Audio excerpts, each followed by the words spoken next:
সমাবেশ ঢাকা সমাধি উদ্যানে আয়োজিত সভাপতি এবং প্রধান অতিথি এবং রাজনীতির নেতৃবৃন্দ, আমাদের সামনে আছেন সাংবাদিক ভাইয়েরা এবং প্রশাসনিক কর্মকর্তা এবং এই সম্মেলনে যোগ দেওয়া বাংলাদেশের বিভিন্ন জেলা থেকে আগত ভাইয়েরা, সকলে আমার সালাম নেবেন।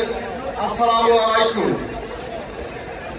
আমি আজকে এই সমাবেশে উপস্থিত হয়েছি শুধু একটি দাবি নিয়ে।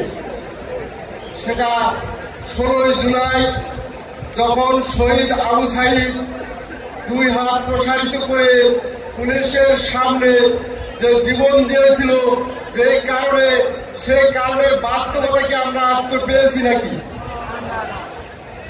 যদি সেই শহীদ ভাইয়ের তার বাস্তবতা যদি আমরা না পাই, তাহলে আমরা এই বাস্তবতা আমরা ফিরিয়ে চাই।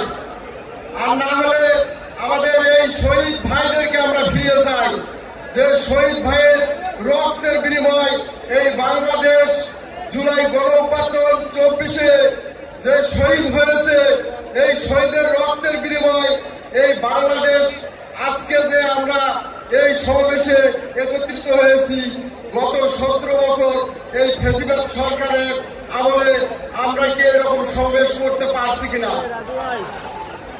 যদি না পেরে থাকি, তাহলে আমাদের ভাইদের যে অগ্রাধিকার, যার জন্য এই বাংলাদেশের জীবন দিয়েছে, তার সেই অধিকার আমরা আজকে ফিরিয়ে চাই। যদি ফিরিয়ে না পাই, তাহলে আমাদের ভাইদেরকে ফিরিয়ে দেন। আজকে দীর্ঘ 1 বছর পেরিয়ে গেল, কিন্তু আজ পর্যন্ত আমরা একটি শহীদ ভাইয়ের বিচার পাইনি এই বাংলার মাটিতে।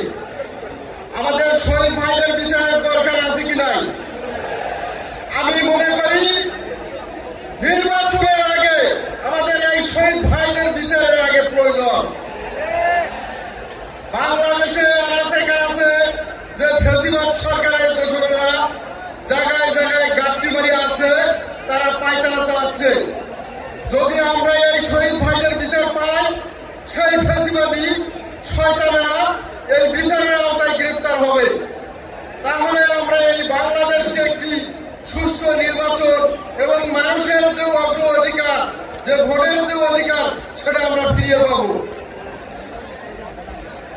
সবাইকে সালাম জানিয়ে আমার বক্তব্য শেষ করছি। আসসালামু আলাইকুম।